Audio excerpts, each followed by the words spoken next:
क्या आपने कभी ऐसी जगह के बारे में सुना है जहाँ पे साइंस बिल्कुल फेल हो चुकी हो, जहाँ पे एयर अपनी ऑपोजिट डायरेक्शन में फ्लो करती हो और जहाँ पे साउंड एनर्जी बिल्कुल काम नहीं आती हो, जिस जगह पे प्रधानमंत्री इंदिरा गांधी तक को एंट्री नहीं मिली और जिस जगह पे 17 बार अटैक हो चुका है, लेकिन आज तक वो जगह जैसी थी वैसी की वैसी ही है। जी हाँ दोस्तों, मैं बात कर रहा हूँ जगन्नाथ टेम्पल की,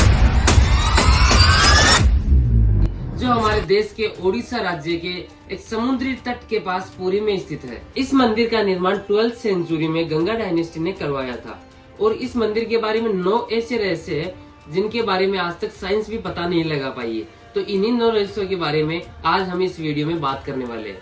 तो सबसे पहले हम बात करने वाले हैं कि इस मंदिर का निर्माण कैसे हुआ। तो कहा जाता है कि एक बार भगवान श्री कृष्ण सोमनाथ में विश्राम कर रहे थे, तभी जारा नामक शिकारी ने एक तीर चलाई जो सीधा जाके श्री कृष्ण जी के पैर के ऊपर लगी। हालांकि वो शिकारी एक हिरण का शिकार करना चाहता था, लेकिन वहाँ पे थे श्री कृष्ण जी, जो तीर जाके लगी सीधी श्री कृष्ण जी के पैर के ऊपर और श्री कृष्ण जी ने वहीं पे अपना देह त्याग कर दिया। और श्री कृष्ण जी ने महाभारत में पहले ये बता दिया था कि उनका इस शरीर को त्यागने का कारण उनका पैर ही बनेगा। जिसके बाद श्री कृष्ण जी के शरीर को वहीं पे बर्न किया गया, लेकिन उनका हार्ट बर्न नहीं हुआ क्योंकि वो विष्णु है। और उसके बाद उनका हार्ट पानी के थ्रू तैरते हुए पुरी पहुंचा, जहाँ पे उनका मंदिर बनाया गया, जिसमें श्री कृष्ण, सुभद्रा और बलराम की 3 मूर्तियां बनी हुई है। और माना ये भी जाता है कि मंदिर के सबसे बड़े पुजारी के सपने में श्री कृष्ण जी आकर उस पेड़ के बारे में बताते हैं जिससे उनकी मूर्ति बननी है, और ये पेड़ होता है नीम का। और इस मूर्ति को बनने में 21 दिन का समय लगता है, जिसको एक बंद अंधेरे कमरे में बनाया जाता है।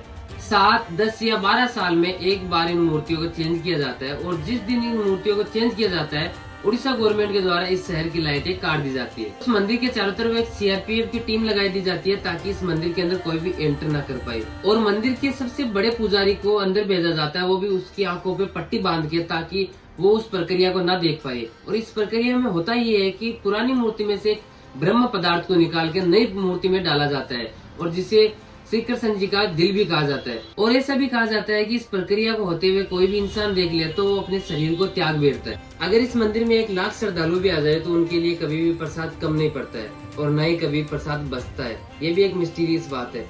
इस मंदिर में प्रसाद बनने का तरीका भी सबसे अलग है।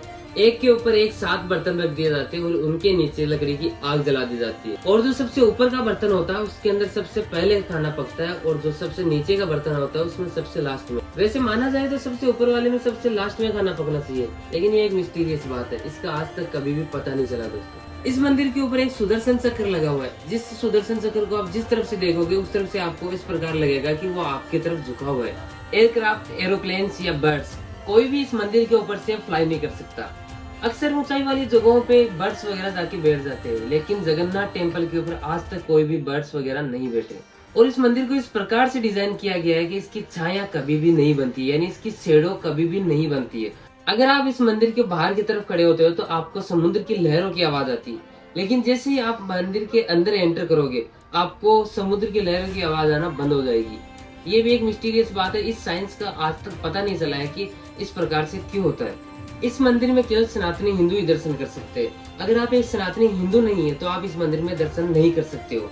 और इसका जीता जागता उदाहरण है हमारे प्राइम मिनिस्टर इंदिरा गांधी जी। तो अब आप पूछेंगे कि इंदिरा गांधी जी हिंदू नहीं है तो क्या है?